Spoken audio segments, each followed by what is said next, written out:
নিজেদের নিরাপত্তা বলতে আমরা যেটা বলেছি যে আপনার বাসস্থানে যে নিরাপত্তা, দরজা জানালাগুলো সঠিকভাবে বন্ধ করে তালা দিয়ে যাওয়া, এতটুকু। বাট বাকি যেই আপনার রাস্তা বা আপনার একটা আবাসিক এলাকার নিরাপত্তা, সেক্ষেত্রে অনেক জায়গায় সিকিউরিটি গার্ডরা আছে, তারাও যেন সতর্ক থাকে। পাশাপাশি আমরা র্যাব, পুলিশ এবং অন্যান্য আইনশৃঙ্খলা বাহিনী ডেফিনেটলি আমাদের পক্ষে সর্বোচ্চ যেটা নিরাপত্তা বিধান করা সম্ভব সেটা আমরা করব।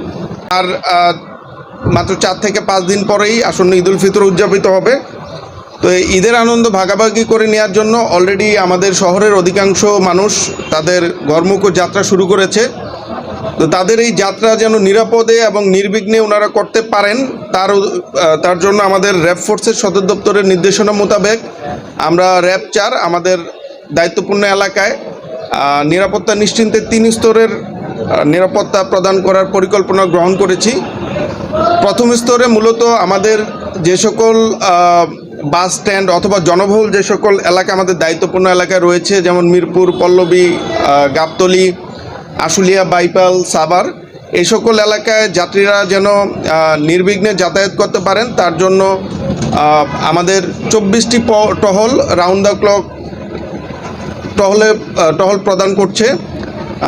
এছাড়াও যে সকল বড় বড় শপিং সেন্টার রয়েছে আমাদের দায়িত্বপূর্ণ এলাকায়, সে সকল শপিং সেন্টার এলাকাগুলোতেও আমাদের ইউনিফর্মধারী টহল কার্যক্রম পরিচালনা করবে।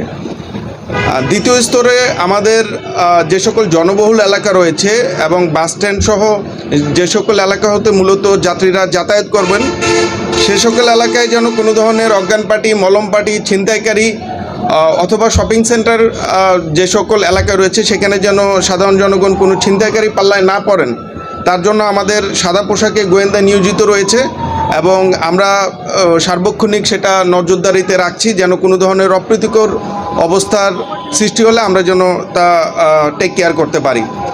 আমাদের তৃতীয় স্তরে মূলত রয়েছে যে আমাদের মোবাইল স্ট্রাইকিং রিজার্ভ থাকছে।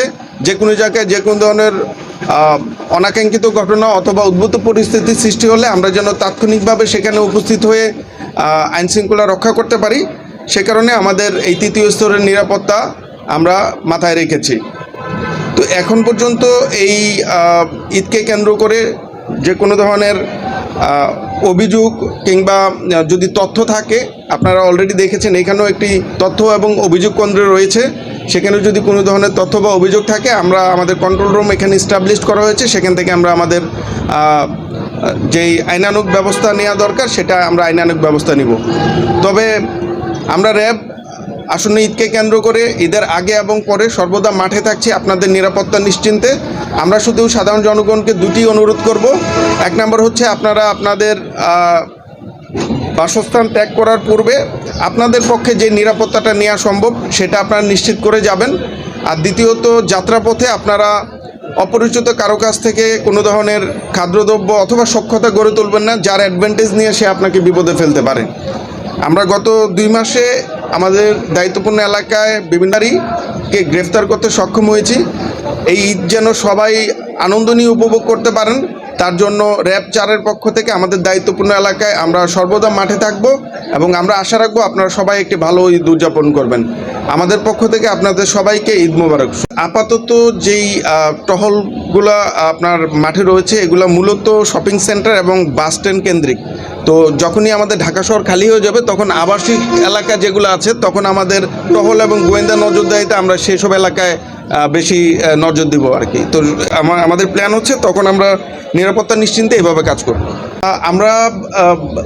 আমরাও এই ব্যাপারটা শুনেছি, বাট এখন পর্যন্ত আসলে আমাদের অভিযোগ কেন্দ্র কেউ এসে অভিযোগ করেনি। আমরা আমাদের সাথে ম্যাজিস্ট্রেট রাখবো, সো দ্যাট এই ধরনের কোনো কমপ্লেন থাকলে আমরা মোবাইল কোর্টের মাধ্যমে তাৎক্ষণিক ব্যবস্থা গ্রহণ করতে পারি।